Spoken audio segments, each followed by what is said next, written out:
যাই পৌঁছিলি শিখ দুয়ারে কহি জুহারি অরুণ সুপরে কহি দর্শন পতিত পাবন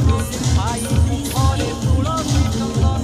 বামে ଦେଖିଲେ ହାତେ ଉଳରେ ବାର ହାତୀ ପ୍ରିୟ କହି ମଧ୍ୟରେ ସହସାତୀ ଜୀବନ ପାଣି ଲାଗି କରାଇଲି ଲିଙ୍ଗରେ ଧୀରେ 22 ପାହାଚ ଚଢ଼ିଲି ସତେ ଭାବିଲି ବୈକୁଣ୍ଠେ ପଶିଲି ଭୋଗ ମଣ୍ଡପ ଛେକରେ ବୁଲିଲି ଅଗ୍ନିଶ୍ୱର ମହାଦେବ ଦେଖିଲି କହୁଁ ସତ୍ୟନାରାୟଣ ମନ୍ଦିରେ ଯାଇ ଦଣ୍ଡବତ କଲି ପୟରେ ଆଗେ ସରବ ମଙ୍ଗଳା ଜୁହାରି ପାଶେ ପଞ୍ଚୁ ପାଣ୍ଡବଙ୍କୁ ପୂଜିଲି ମିତଣି ଲୋ କିସ କହିବି ଲୋ ଯାହା ଦେଖିଲି ଲୋ ବଡ଼ ଦେଉଳେ ଯାଇ ତ୍ରିଭୁବନେ କାହିଁ